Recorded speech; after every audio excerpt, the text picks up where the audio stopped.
to another class where we are going to study in our social studies about the changes and adaptation. So here's a small story. So listen very carefully. Tanya is moving to another place and her friends have come to meet her. So one of her friends says, "Where are you going, Tanya?" So Tanya replies, "My father has been posted to the US, so we will be leaving in a few days." So Tanya says, "Yes, we are going to the US because my father is posted there." So what does her friend say? Her friends say that, "Oh, we will miss you a lot." So the friends are also feeling sorry that they will also miss her. Now let's read the story. Tanya lived with a family in Gurugram. She had many friends at school as well as in the neighborhood. Due to her father's posting, they have to move to the United States of America. Tanya was excited as well as a little sad. She said goodbye to all her friends with a heavy heart. Now what happened, children? In this story, Tanya is a girl who lives in Gurugram and she has many friends in her school as well as in her neighborhood.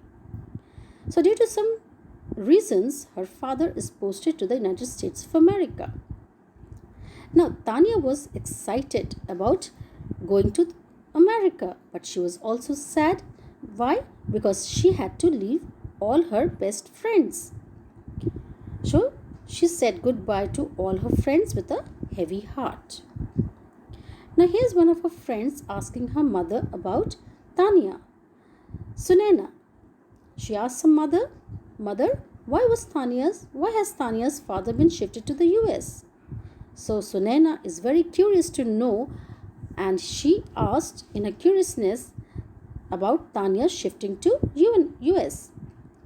Her mother replies her father has a transferable job, so he gets transferred to different places after every few years.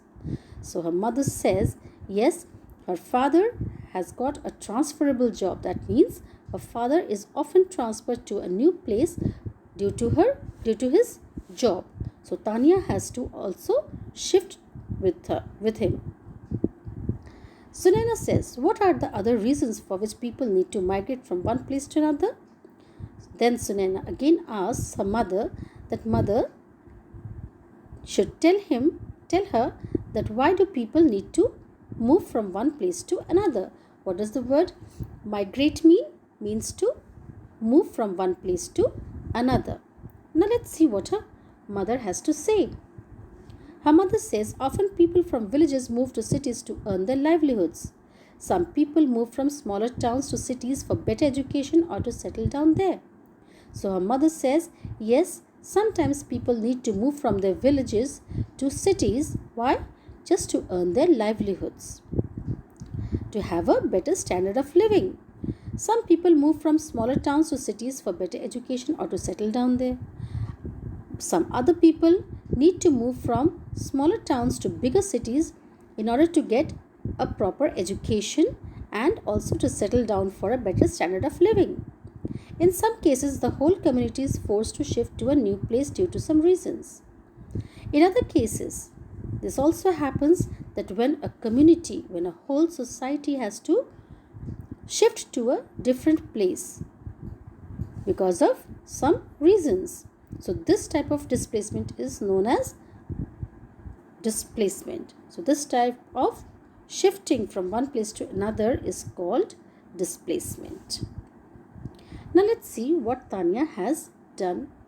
Tanya's flight took 20 hours to reach New York. Now, to reach from India to New York, it takes about 20 hours. So, Tanya took 20 hours to reach New York. The first thing that her parents did was to adjust their watches to the local time zone in the USA. Now, people, when you move from one country to another, your time changes. So, you have to adjust your watches just in order to accommodate according to their time zone. So the same thing happened with Tanya. They adjusted their watches to the local time zone in the USA. Then they hired a cab to reach their destination. They were very excited to see the skyscrapers, clean roads, disciplined traffic, beautifully designed houses, green pastures, and the clear sky. So, what all did Tanya see there? Tanya, when they hired a cab and they were out to reach their destination, Tanya was very excited and very overwhelmed to see the skyscrapers. Skyscrapers are big and tall buildings in the city. She was very shocked and very surprised to see the clean roads in the country, the disciplined traffic rules where people follow the traffic rules very nicely. Beautifully designed houses. The houses were so beautiful that Tanya loved to see them. The green pastures, the greenery that was all around was very adorable and nice. And even the clear sky. They compared it with the environment in our own country. So when Tanya saw all these beautiful things, she compared it to the environment in our country. So children, we're going to learn this much and we'll meet in our next class. So read this chapter and stay well. Have a nice day. Bye-bye.